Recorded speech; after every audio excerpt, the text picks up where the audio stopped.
Morning, bit of an early start today. The sun is shining, beautiful day, and we're off to Cheshire to speak to Chief Constable Mark Robets, who has a huge role down at Cheshire Police, but also across the whole of the UK. He's heads up the National Football Policing Unit in the UK and oversees some very important tasks. He's been involved with some big things in the past, including the European Championships and when there was crowd disturbances there. And it'll be interesting to see how he assesses policing the modern game.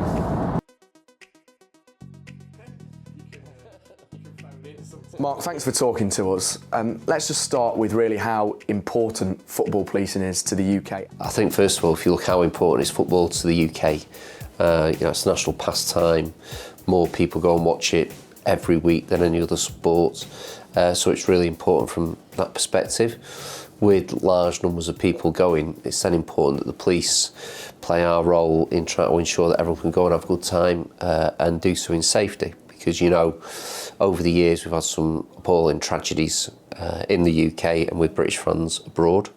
So I think that's really brought into focus that there is an element for policing to play a role, probably more than any other sport. Last year, there were 2,584 football-related arrests, a 14% increase since the pandemic.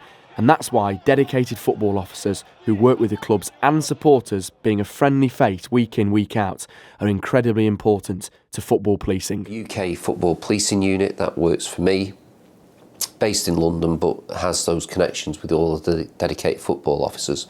You can imagine if there wasn't that dedicated person for each force, speaking to someone different every week, you don't get that continuity. And the DFOs build up that knowledge of the supporters, who to speak to, who might cause problems, but also the links with the club to provide that consistent messaging and service. So how is policing the modern game? Well, welcome to a freezing cold Tuesday night in Chesterfield as they welcome Gillingham for a League Two clash. Adam, thanks for inviting us down this evening. Chesterfield, Gillingham. Just give us a bit of an insight into what your role is across the football season. Yeah, so I'm one of the two dedicated football officers in Derbyshire. I do cover Chesterfield, is my main club, and I do the investigation side of it and go to court with any potential football banning orders. What kind of stuff do a designated football officer do? What kind of things will you do to ensure fan safety throughout a match day experience? Yeah, obviously today it's great as an OFO only game, so there's literally myself and Jeff's travelled down, he's my Gillingham counterpart. But the point where we do police it still is it's for that key part of our role where the fans, and we're not just talking about risk fans, the genuine fan base seals see myself at Chesterfield, Jeff at Gillingham, week in, week out on a Tuesday night. Sort of probably 10-15 years ago, we was more just looking for trouble causers or risk or hooligans as put in the press. So it's diversified, all for the better. Well, old school hooliganism tends not to exist anymore, but the control room here at Chesterfield is a huge tool for the police to keep a tight grip on anything going on in and around the ground. Right, Adam, we're in the control room now at Chesterfield. Yep. Just explain what this room's really used for. The heart of the stadium. So you've got Tony, match day safety officer, obviously have an ambulance in here. This is the control room. Got CCTV. Linda on comms. We've got 39 cameras all fed back into here, literally 360 of the bowl, and almost no blind spots in the car park and outer perimeter of the stand. So yeah, anything that happens on a match day from before turnstiles open to a good hour after it, everything comes through. Are you right? Business good? Yeah, really good.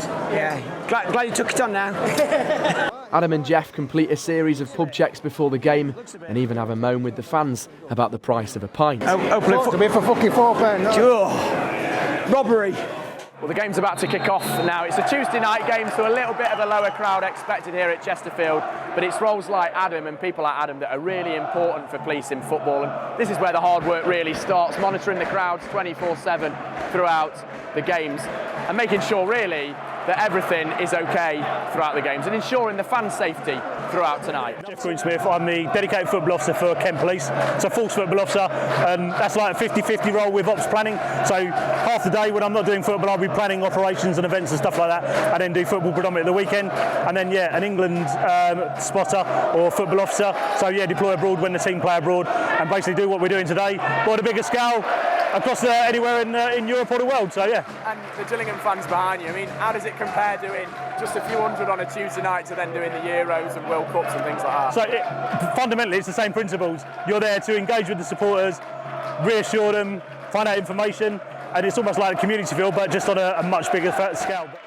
So the game finished 1-1 with Gillingham fans going home happy with a point. So what next for Adam and the team? Probably opening the next 20 to 30 minutes afterwards, we'll be on our way home as well as the fans. I'm ready to do it all again at the weekend. Ready to all again to welcome Fleetwood on Saturday. Yep. Football is more than just a game. We've explored the highs and lows of policing it, the history of hooliganism, but also the human side. So the question isn't just how we police the beautiful game, it's how we protect what it means to the people who live and breathe it.